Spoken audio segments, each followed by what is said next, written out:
So let's start with some of the basic moves that you already know how to do. There's the push-up, and you can do that from your knees if you can't do a regular push-up. If you can do a regular push-up, you can actually make it more difficult by doing a hand release push-up, which means that when you come down to your chest, you release your hands and then continue. And both of those are workups to the bar movement, which is the bench press. So all three of those things can be kind of scaled versions of each other. Next, we have the sit-up, which again, you're probably familiar with. And that's actually a workup to another bar movement with a pull-up bar, which is called toes to bar, in which case you hang from the bar and then you do a sit-up in the air and bring your toes up to the bar. Now, if you have that pull-up bar, pull-ups is the next thing, and you can start with jump-up pull-ups, which is where you're starting on the ground and actually helping yourself up to the bar, and those work their way up to, the hanging pull-ups. Another staple of CrossFit is the burpee, where you go down into a push-up position, and then you climb all the way back up and do a jump up at the top. Next, we have our squat progression, and you can start with just an air squat, where you just make sure that your knees come down to parallel. Then we have a weighted squat, and here your weight is held in the front of your body in what we call a clean position. And then you can also do a weighted squat with the weight above your head, which we call an overhead squat. Now, one of the more CrossFit-y workouts is a squat, but you do it one-legged, and we call it a pistol. And you're probably gonna have to start off with, holding on to something to help yourself, but then eventually the goal is to be able to do it without assistance. I'm still not very good at them, but it's a good strength workout, but also a good balance workout. A lot of workouts also have a jump rope where you do either single unders where you just go, you jump over the rope one time, or double unders where the rope actually needs to go twice under your feet. Now, the majority of CrossFit workouts have to do with using weight, and the major movements are deadlifts, which is where you're just bringing the weight up to kind of your knee, cleans, which is where you're bringing the weight up to a clean position, which is like in front of your chest, and then jerks, which are taking it from the clean position up into a locked arm up at the top. So deadlift, clean, and jerk. And then you can combine those into a clean and jerk, where you're going up into the clean position and then up into the jerk. Or you can also just go straight from the ground to the jerk position, which is called a snatch. So again, straight up is called the snatch. Now, there is also a workout which is called a thruster, where you start in the clean position, you do a squat, and then up into the jerk position. Again, those are called thrusters. Now, all of those exercises can also be done with a barbell. So you can do the deadlift, you can do the clean, and then you can also do the jerk. And you can also do the clean and jerk with a barbell. And then you can also do those thrusters with the barbell. And then the snatch is a little bit more, complicated of a movement, one that I'm still not the greatest at, but it's a little bit more explosive. Another common CrossFit exercise is the kettlebell swing. You can do it with a dumbbell. You're just going, again, between your legs and then up into a locked position above your head. Also, medicine ball workout is the wall ball. You could also just use a regular ball. It's just not going to be as difficult. But you're, again, getting into kind of a squat position and then going up into an extended position above your head and throwing the ball at the wall. This is supposed to kind of resemble those thrusters that we were doing earlier with the dumbbells and the barbells. Another workout you can do is the dip. And again, I usually do them on like a bench like this.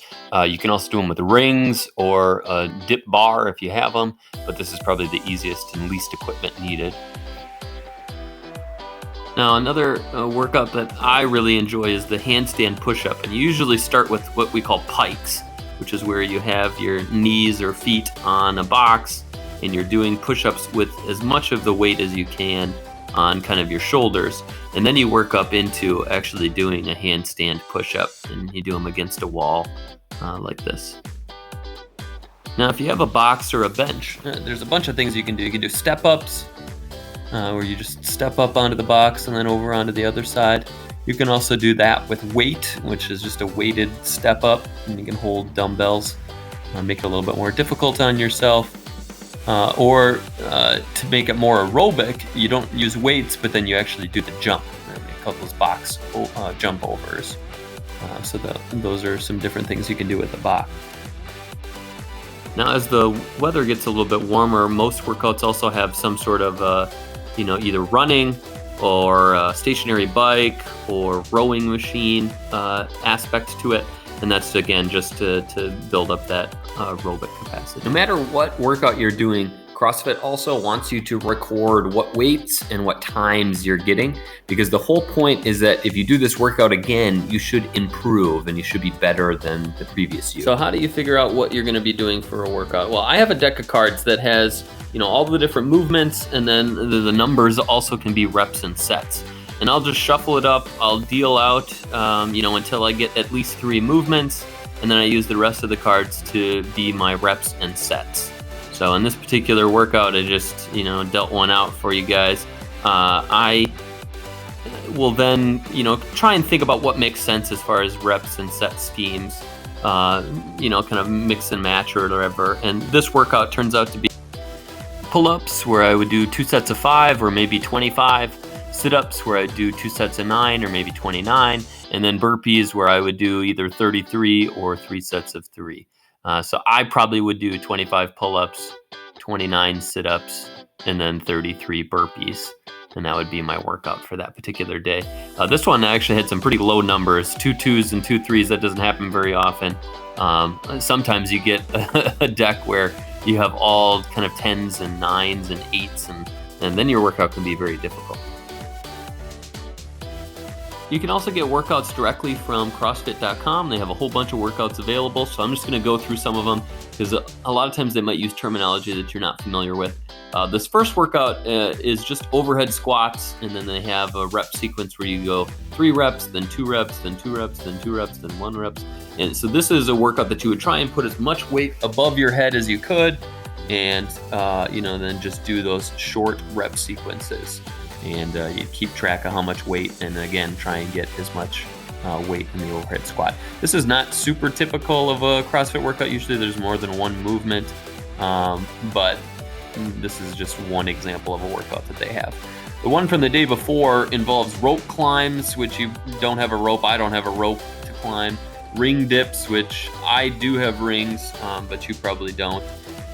You could do kind of the dips on the bench that we talked about.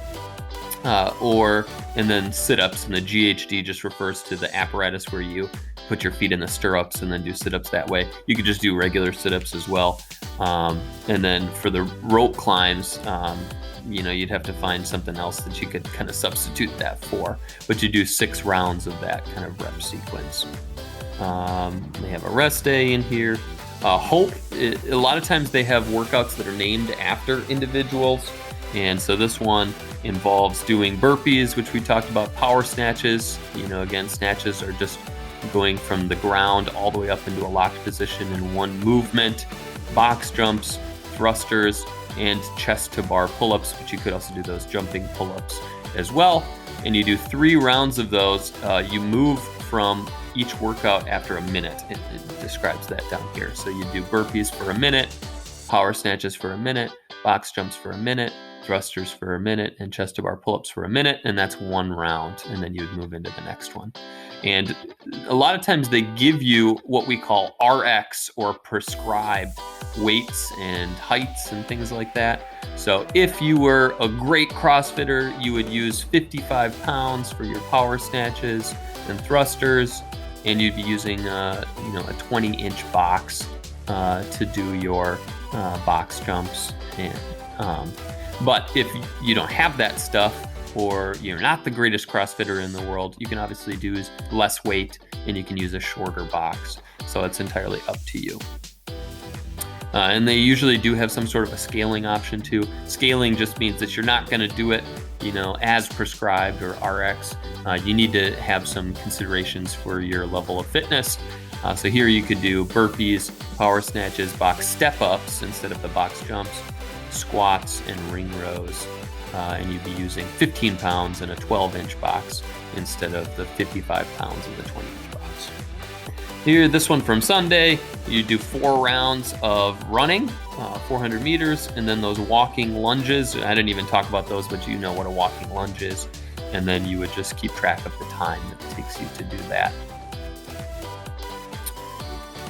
All right, this is actually one of the CrossFit Open workouts. So what you had to do for 21.3 was do 15 front squats, and then 30 toes to bar, and then 15 thrusters, and then you had to rest for a minute. Now, for you could do the front squats with your dumbbells. The toes to bars, you could just do sit-ups, and the thrusters you could do with your dumbbells, and then you rest for a minute. Then you do 15 front squats, 30 chest to bar pull-ups, and 15 thrusters. So you do the front squats with your dumbbells, jumping pull-ups, or you could just do jumping jacks, and then 15 thrusters with your dumbbells, and then rest a minute, and then 15 front squats, 30 bar muscle ups, and 15 thrusters. Muscle ups are a very difficult thing. I can do them, only a couple, and I don't have a space to do them, but you could just do like dips. That would be a good substitute for the muscle ups in this particular workout. And then 21.4 is trying to get max load, which means you're trying to lift the most weight that you can in 1 deadlift, 1 clean, 1 hang clean, and 1 jerk. So you'd go from the floor to your knees, and then you bring it back down to the ground, and then you go from the floor to the clean position up by your chest, and then you'd bring it down to hanging where you're holding the weight, and then back up to the clean position, and then a jerk, so above your head into a jerk. And so you'd be using the heaviest dumbbells that you had to try and do that. And you get a time cap of 7 minutes. This workout is just run 5,000 meters. This type of workout for Wednesday is what we call an AMRAP, and that's just a shortening of as many rounds as possible, AMRAP, in 10 minutes. So you set a clock for 10 minutes, and you do as many of this set of movements as you could. So you do 50 double unders, or you could do single unders, that's with the jump rope, and then 100 meter farmer's carry, which is just where you're holding weight and walking for 100 meters. And after you did that, then you just start back over with the double unders or the single unders. And again, you're doing that for 10 minutes straight. So that's a workout for that. In general, with all of the CrossFit workouts, there's 2 things you need to make sure that you're doing. The first is that you are keeping your heart rate up. So you want to make sure that you are continuously moving. And then the second thing is to just vary it up, to be doing different workouts, different weights all the time, so that your body always has to kind of condition itself to any type of fitness as opposed to just a couple of movements.